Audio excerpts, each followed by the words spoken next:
Chers élèves, bonjour, bienvenue parmi nous encore une fois. Donc c'est votre serviteur Hamza Fergani, enseignant de français au sein de l'école Kenny School.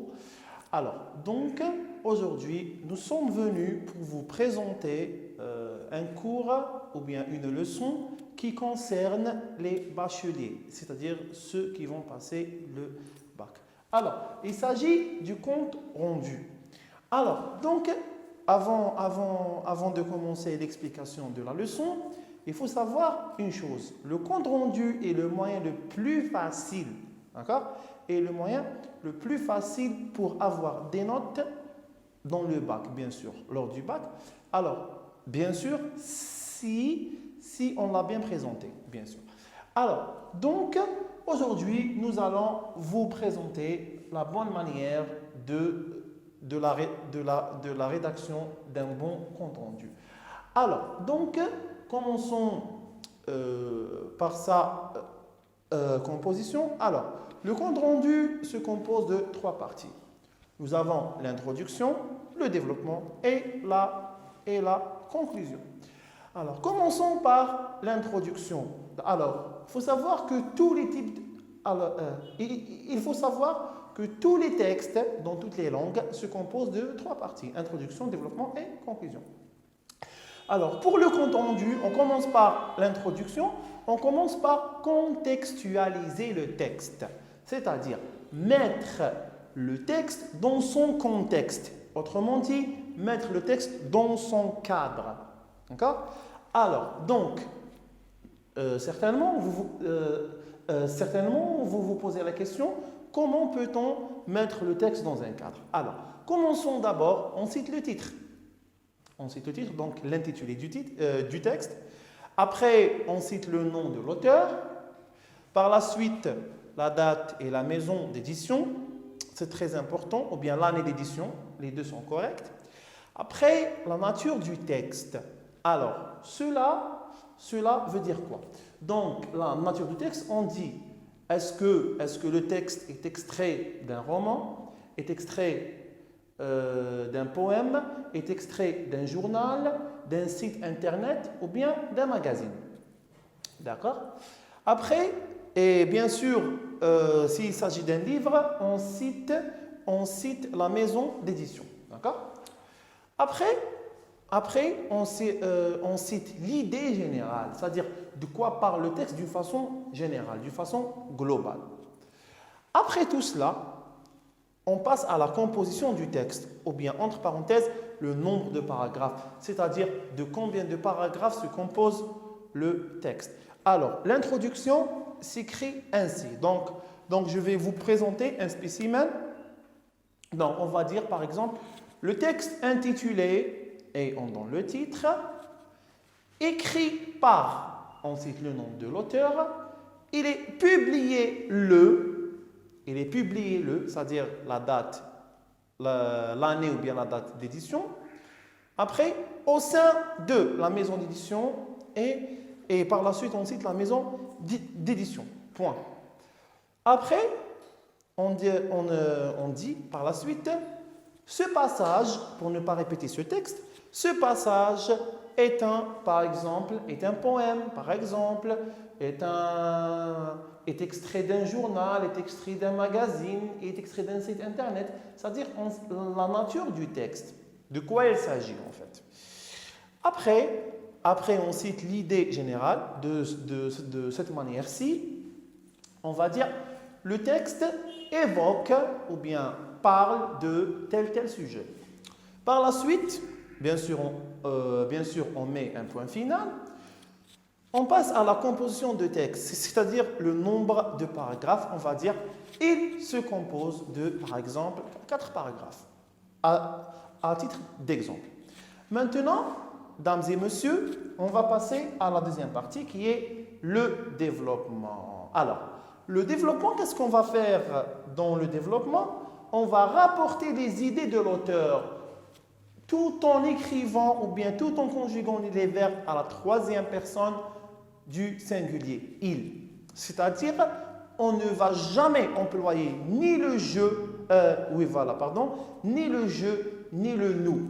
D'accord? Ni la première personne de singulier, ni la première personne de pluriel. Seulement, je dis bien seulement, seulement la troisième personne du singulier il. C'est-à-dire on dit l'auteur dit, l'auteur pense, l'auteur rapporte, l'auteur affirme, l'auteur confirme, ou bien il confirme, pour éviter la répétition bien sûr. Donc, et par la suite, on utilise ou bien on emploie les verbes à l'image de apporter, rapporter, dire, penser, croire, affirmer, confirmer. D'accord? Donc, on utilise ce genre de verbes. Donc, voilà. Et aussi, il ne faut pas oublier de tomber dans la répétition. D'accord? Parce que ça tue le texte. Ça tue notre rédaction. Autrement dit, notre texte va devenir ennuyeux en fait. Donc, comme je vous ai dit, il faut changer un peu. Donc, il ne faut pas répéter chaque fois l'auteur, l'auteur. Donc, parfois on dit l'auteur, parfois on dit l'écrivain, parfois on dit le journaliste. Alors, il ne faut pas oublier l'épice secret, on va dire. Alors, organiser, je vais la corriger.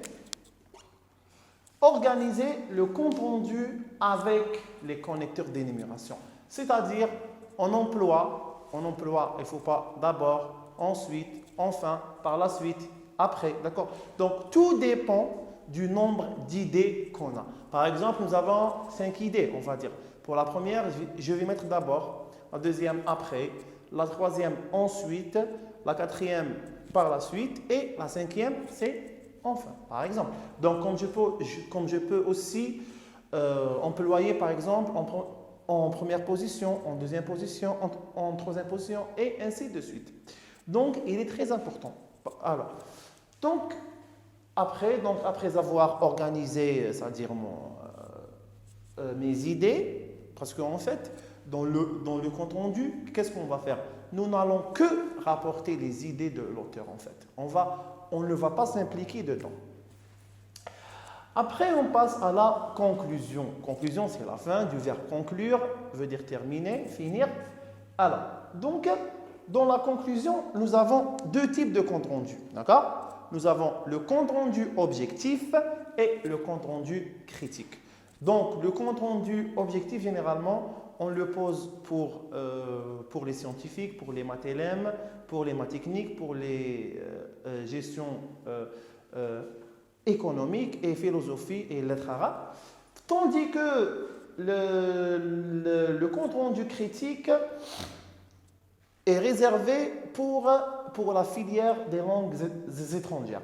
Donc, quand on nous demande de rédiger un compte rendu objectif, dans ce cas-là, nous n'allons que confirmer l'avis de l'auteur. C'est-à-dire, nous allons terminer le chemin avec l'auteur, avec l'écrivain. C'est-à-dire, on va confirmer sa position, son avis. Mais, lorsqu'il s'agit d'un compte rendu critique, dans ce cas-là, je vais donner mon avis. D'accord? Je vais donner mon avis, c'est-à-dire je vais m'impliquer dedans. Je vais dire, par exemple, je suis pour l'opinion de l'auteur pour telle raison. Je suis contre l'opinion de l'auteur pour telle raison. D'accord?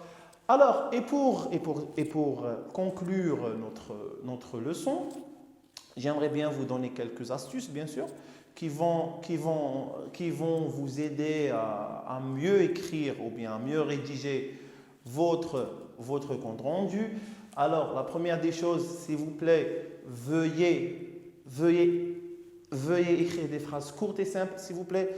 Veuillez bien employer la ponctuation, c'est-à-dire, par exemple, dans le développement, quand je dis, par exemple, d'abord, après d'abord, il y a toujours une virgule.